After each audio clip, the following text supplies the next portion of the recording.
Welcome back to TVS Presents Sport Magazine on radio. I'm John Daly. This segment is brought to you by Sellworthy. Need to tell your company's story digitally and online? Just go to sellworthy.com, and Sellworthy is spelled with one L, Selworthy. Let's get some insight now into what is going to happen with the opening of the baseball season. Joining us is Ross Grimsley, one of baseball's free spirits who speaks his mind. He is a former major league pitcher with the Reds, Indians, Orioles, and Montreal Expos. He had a career record of 124-99, and his ERA was under 4. He's done some broadcast work for the Baltimore Orioles. He currently has his own podcast called The Ross Grimsley Show, which can be heard on Apple Podcasts. Ross, welcome to the show. Thank you so much, John. How are you doing tonight? Hey, doing great, thank you. So great. What's your prediction? Will baseball get through this shortened season? Wow, that's a question that everybody's asking, and it's at one point I think I was really thinking it was going to go, but now with all the logistics and the guys opting out, I was about 50-50. Now I might have been a little bit lower than that, but with the guys opting out and the guys being sick, and you don't know who's sick because they won't say anything about that, but. Yeah, it's looking. I hope it goes. I really do, because God knows the country needs it. Everybody needs it. The players need it. We need something to get our mind off of some of the things that is going on at this time. So, I'm not as positive about it as I was, but hopefully they can get a handle on the testing and get that under control and just work some of the logistic problems out and get that all together. Do you think that the 60-man squads might help it continue, or will that just kind of exacerbate the situation that maybe we're going to be watching AAA and AA? Well, I really think that baseball's not going to be the baseball that we've seen in the past. They don't have, they probably got 2.5 more weeks before they start the season, the 60-game season. The pitchers are going to be ahead of the hitters. There's going to be a lot. Obviously, there are already a lot of swings and misses, but there's going to be even more. I don't think the fundamentals are going to be as good. The fielding's not going to be as crisp. Hitting the cutoff man, you're not going to see. They're going to see a lot of mistakes because they're just not able to work together as a group. I mean, they got to spread it out. It's just a lot of things that are going to make it really. It's not going to be what we're used to seeing, I don't think. And plus, the chances of injuries, I think, has really increased with, what's going on at this particular time. So it could be really tough. We're talking to Ross Grimsley, former Major League player with 4 teams. He has the Ross Grimsley Show that can be heard on Apple Podcasts. Are you going to be doing any broadcasting when the games start? No, I like I said, I did the pregame show, 105.7 The Fan, the flagship station of the Orioles. I did the pregame show for from 2015 till I think I did it 4 or 5 years, and then they got away from that. Then I started doing the Press Box Sports, the Ross Grimsley Show.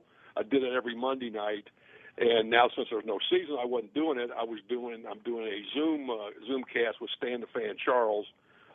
Every Monday night, and we're going to be on Facebook next Monday. We're going to have Tim Kirchin on with us, and that's going to be live and on Facebook's Facebook page. So Press Box Facebook page. So that should be good. Our first live show. So we get some pretty good guests and talk just baseball. We don't get into anything else, but that should be it should be interesting now with getting closer to the start of the shortened season. All right. Since you don't get into anything else, I'll get into a little of something else here. You played with the Indians for a while. What do you think the Indians should be called in the future? Oh gosh, that's really tough to say. I mean, playing for them. I mean, playing for all the teams. Even when I was a kid, I collected baseball cards. And that was just never something that ever came up. It was never even thought about. I never even thought about the team name, the Indians. You never thought about it. And, I was very fortunate. I roomed with a lot of I roomed with some Dominican players, Julian Javier, Wayne Simpson of the Reds. And none of this was ever mentioned back then, so it never was really an issue at that time. And I didn't do it, and I was close enough with the guys that if there was, I mean, they never mentioned it. So I'm not saying it wasn't going on, but I mean, it's something that I didn't recognize. Now it might have went on, and some people are going to be offended.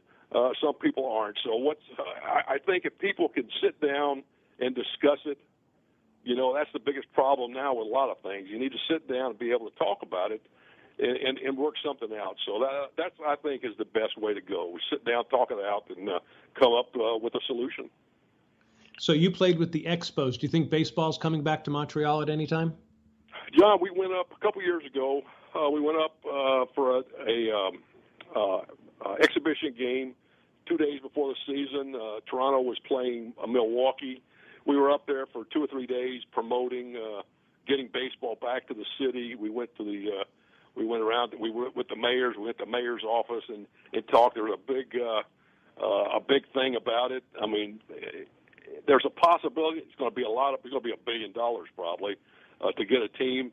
They're going to have to get a new stadium. They still play when they do play up at the Olympic Stadium, which is pretty old now compared. It's got its issues, but they would have to play there probably for a couple years until they got a stadium. And you can't play there. They're not a terrible place, but they're trying to get a team. They have a fan base. I think there's some other teams that are probably. I know Nashville's getting a lot of play now with Tony La Russa and Dave Dombrowski. They're talking it up about that. So yeah, I mean it's Montreal has a chance. They have a fan base. They have some cash. Brothman's son is involved in it now. So that I mean there's a chance, but I think there's other teams, other cities ahead of that. All right. And now this is a family show, but was it true that the women in Montreal were upset when the Expos left because they couldn't see guys like you and Ken Singleton anymore? Well, no, that's not, maybe singing, but no, it was Montreal's a great place. My kids, were up there. They went to school. Well, my son did. He learned to play hockey. He played a couple years of hockey, minor league hockey in Calgary. But it was a beautiful town. My dad played there, so going back was very special. All right. You had a great World Series in 1972 when you were with the Reds, even though you lost to the A's. What do you remember about that series the most? Well, something happened just in the last probably 2 months. I was on Twitter. Somebody made a comment that they were showing the second game of the series. In 1972, the Reds against. Well, I pitched that game, and I got to see. I pitched 5 innings, gave up a couple runs, got beat 2-1. That was the game that Rudy hit the home run and made the great catch in the outfield in the 9th inning. So I got to see a little bit of that. I'd never seen it before. It has never been played that I knew of, but I got a chance to see it, and it was really that brought back some memories. I mean, I can still remember the smells and the temperature. The feel, but it was really special. I mean, I was 22 years old, just played a little over a year in the big leagues, and I'm in the World Series. I mean, that's a dream come true right there. That's something that I never even dreamed of playing in the big leagues, much less playing in a World Series. My dad got to see it, my mom, my family, my relatives, my mom's relatives, my dad's relatives got to see it, and my wife, obviously, and I got to go to the World Series, got married, and had a baby in 1 year. So that's a very special. 72 was a very special time. What a great year! Absolutely. All right. Hey, we got about a minute and a half left. There's 2 things I want to touch with you though, because in '74 when you were with the Orioles, you guys had one of the greatest stretches in September, and it was you, Palmer, McNally, and Cuellar, and you guys were unstoppable. What was that like? It was, I tell you, it was unbelievable. I mean, I just got traded to the Orioles the winter of 73. 74 was my first year. I had an awful spring training. I had an 18 earned run average. I think I give up 13 runs in an inning and a third. in against the Yankees in the spring training. Anyway, we got rolling and started the season and started we started doing well. But toward the end of I guess in August, I think we were maybe 8 or 10 games out, something like that. And we had a meeting. I'll never forget. We had a meeting at Paul Blair's house, and we all sat down and we just said, if you get us a couple runs early, we'll have a chance of winning. Because the way we were pitching, I mean, we pitched I think 5 shutouts in a row, something like that, and we had 55, 56 innings without giving up a run. We was always wanted the 3-run home run, and we didn't have the guys that were doing it that particular time, so we played some small ball. Obviously, the defense with Brooksy, Belanger, Bobby Gritch, Booger, Paul Blair in center. I mean, that was fantastic. No, that was a great run. All right, I'm just about out of time, but you're going to be at the Ken Singleton's Celebrity Classic for Cool Kids in Baltimore. That's September 12th through the 14th. I'm going to see you there. Absolutely. Wouldn't miss it. All right. Hey, Ross, thank you so much. Great having you on, buddy. I'll have you back on again. Thanks a lot. All right, we've been talking to Ross Grimsley, former Major League pitcher with 4 teams. He has the Ross Grimsley Show that can be heard on Apple Podcast. He'll also attend the Ken Singleton Celebrity Classic for Cool Kids, September 12th through the 14th.